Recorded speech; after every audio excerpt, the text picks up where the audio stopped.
Saat kita jatuh, kita jadi tahu mana yang teman dan mana yang sahabat. Saat kita gagal, kita jadi tahu mana yang betul-betul peduli dan mana yang hanya singgah dalam senang. Saat kita tidak punya apa-apa, kita jadi bijak mengenal mana yang tulus dan mana yang bulus. Saat kamu sukses, kaya, dan lagi di atas dalam proses kehidupan, semua orang akan memuji, semua orang akan menyanjung, bahkan semua orang akan mengaku kalau dia ikut berperan dalam suksesmu. Tapi pada saat kamu jatuh, pujian itu akan berubah menjadi hinaan, sanjungan itu akan berubah menjadi cacian.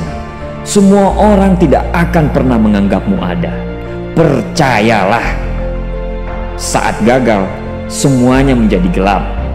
Kamu akan ditinggalkan dan kamu seperti ilalang kering di padang tandus. Tapi saat gagal itulah Tuhan akan menunjukkan siapa yang setia dan siapa yang tidak setia.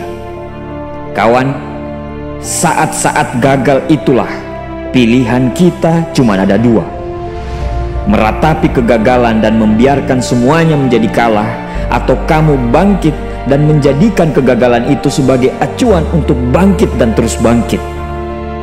Menangislah sekeras mungkin, berteriaklah selantang mungkin. Tidak apa-apa. Tidak ada manusia hebat di dunia ini yang tidak pernah menangis dan berteriak karena gagal.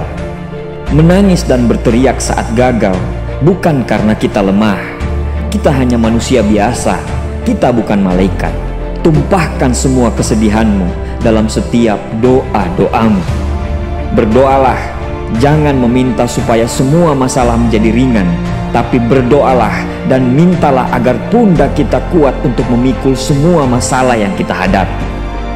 Ketahuilah, Tuhan menciptakan masalah selalu beserta solusinya.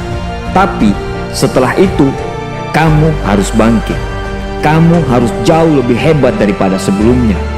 Kegagalan adalah guru terbaik yang akan mengajarkan kita untuk bangkit kembali dan mengetahui hal mana yang perlu kita hindari di kemudian hari. Ketahuilah, anak panah akan melesat jauh ke depan jika sebelumnya ditarik jauh ke belakang. Sama, kesuksesan yang luar biasa pasti diraih setelah mengalami kegagalan yang teramat dalam.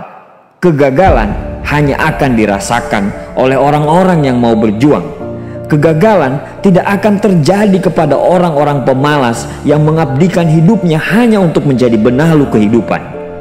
Bangkitlah, tapi ingat, saat kamu berjuang lagi, berjuanglah bersama orang-orang yang mau sama-sama berjuang, bukan dengan orang-orang yang hanya mau diperjuangkan. Saatnya merubah hinaan menjadi pujian.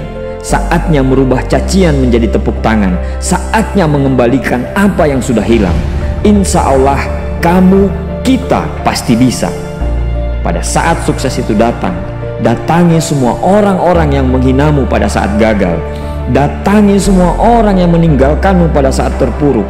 Katakan pada mereka, terima kasih kawan, karena dulu sudah menghinaku. Setelah itu, pergilah dan doakan mereka, karena sesungguhnya nikmat terbesar dalam hidup adalah ketika kita ikhlas mendoakan orang yang membenci dan menghina kita. Terima kasih.